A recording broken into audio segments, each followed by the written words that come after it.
Intermittent Fasting Diet for Beginners, the complete guide.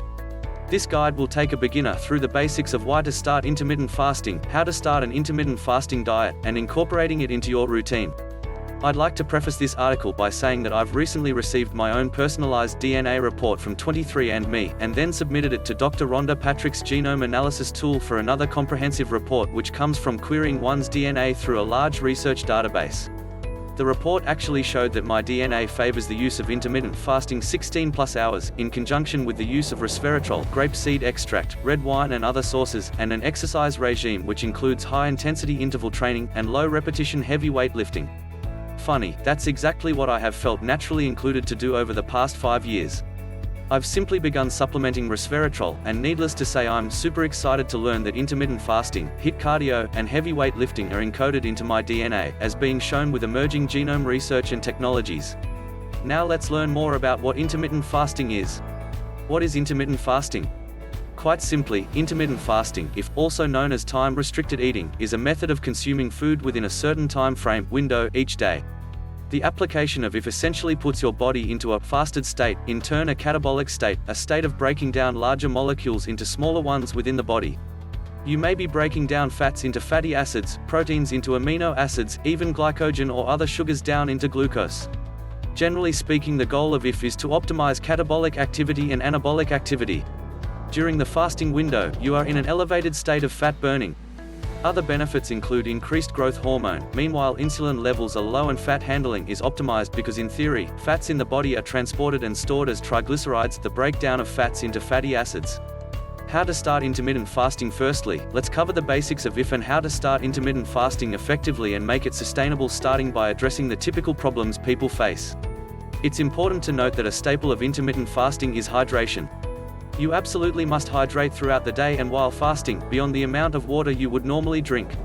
When fasting, a good rule of thumb is if you feel hungry, drink some water, or chew some zero-calorie or no-sugar gum and you'll start feeling better. 3 major problems people face with fasting. 1. Difficulty scheduling fasting time and eating window due to work or other life circumstances. I suggest starting the fast just before bedtime, or a couple hours before bed, because it affords that 6 to 8 hours of sleep time that you won't be eating. Often, people reach out to me and raise the concern of scheduling due to shift work, police, nurses, doctors, firefighters, and more, or a hectic family life. Trust me, I understand it takes some planning to make it work, but it's always workable into the schedule. When your schedule isn't always the same, such as shift workers, I suggest adapting 2 or 3 types of fasting schedules.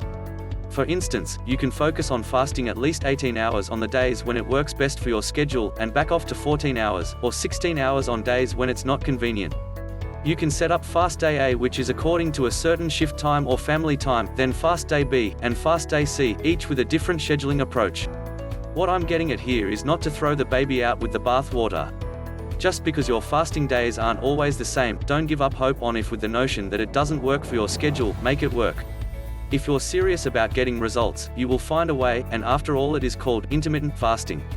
2. Difficulty consuming adequate nutrients, macronutrient and micronutrients during the eating window. This happens either due to lack of readily available food or simply feeling too full to eat, not spacing out meals. To tackle this, download calorie and nutrient tracking apps such as MyFitnessPal to keep yourself honest and hold yourself accountable. I especially like apps because if you are undertaking something like weight loss, you can get friends involved and support each other. Simply put, leave the guesswork out and make sure you set goals and stay on track to getting the desired results. Next, I suggest meal preparation either 3 days, 5 days, or 7 days in advance. You can choose a day of the week such as Sunday, and spend an hour or 2 preparing bulk meals for the week that you can store in the fridge with ease. Don't leave yourself scrambling last minute each day looking for something to eat. That will almost always leave your timing off and your calories under for the day. Remember, the goal with IF isn't to starve yourself, is to eat your meals and required calories within an eating window. 3. Not knowing whether to eat before or after training, or how soon after training. Firstly, if you are looking to lose weight, then absolutely eat after your workout. In fact, for your workout, I suggest warm-up fasted cardio, and cool-down cardio to really burn that excess fat. There's a few opinions about how soon after a workout you should eat, ranging from some bodybuilders claiming it's important to replenish the muscles which may have been depleted of lactic acid during the workout with quick digesting carbs such as a banana or pineapple slices. This approach may work for some bodybuilders, however for if newbies, I suggest dragging out that period of fat burning, riding the thermogenic wave caused from your workout, and potentially boosting the production of human growth hormone (HGH) by waiting up to 90 minutes to eat after a workout. I know you may feel like you're starving at that point, but trust me, the benefits are worth the wait. HGH critically influences everything from bone density to muscle mass and organ reserve to general cell reproduction in the body's systems, so waiting a little longer to eat will yield an even bigger return on your investment. My typical intermittent fasting day. I'll explain more with an example of my typical day, which has me fasting, stop eating, at 11 p.m, or on days when I need more calories 12 a.m, which is approximately the time I go to sleep. I've actually been working to cut that back to an earlier bedtime for added REM sleep benefits, which I've touched on in my previous article. Now back to a typical fasted day, which upon waking between 7 a.m. to 9 a.m. still has me in a fasted state as I hadn't been consuming food during sleep time. Now you may be thinking, duh, you don't eat in your sleep.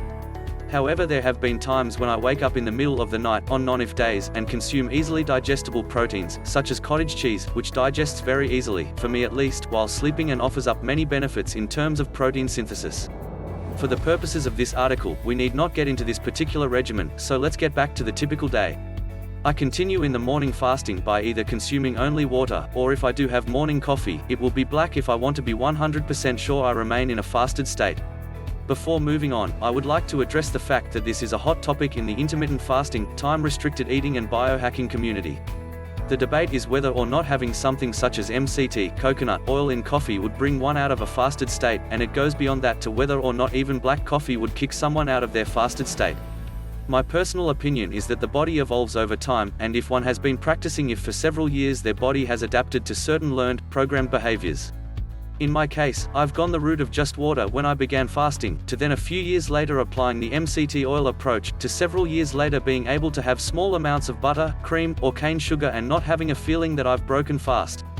This is highly debated in the weight loss, biohacking community, as I have mentioned, and I believe this is something that isn't fixed for every human being.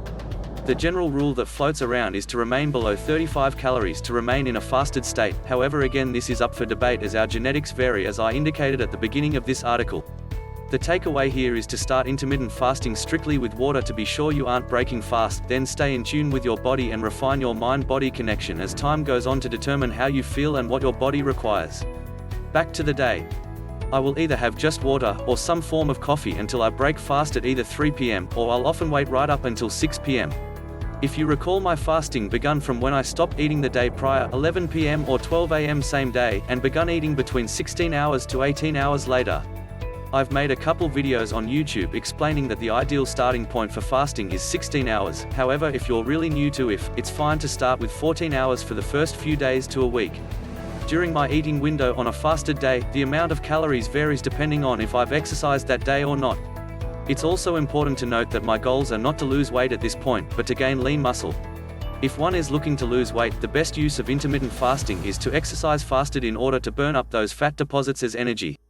If I have exercised for the day, it's crucial that I eat an extra meal or two in order to ensure my calories are not in a deficit and that I've reached my macronutrient, protein, carbs, fats, target. If you're looking to lose weight with fasting, it's not just a good idea to exercise fasted, but when you reach your eating window, avoid junk food and sweets. Your aim should be clean meals that aren't too difficult for your body to process, break down, that way when you reach the time for your second meal, still within the eating window, you aren't backed up still digesting the first meal. I usually recommend a lighter first meal such as salad and salmon, or even a vegetable soup. The second meal can be a bit more heavy, as can the third if you are squeezing 3 meals within your eating window. On my typical fasting day, I will have between 2 to 4 meals, again depending on whether I've exercised. Key takeaway: the biggest takeaway from this article is that you should fast minimum 14/16 of an hour to start and work your way up to 18/20 of an hour if you can, and make sure you hydrate. Use apps and technologies to track progress and food nutrient intake. Work out fasted and do cardio or HIIT, high-intensity interval training cardio, for maximum weight loss resulted. Prepare meals in advance so you aren't scrambling last minute. There are many other points we could cover with regards to building muscle, and timing fasting around certain types of workouts. However, this guide is merely to get your feet wet with intermittent fasting, and I believe you should now be confident in doing so.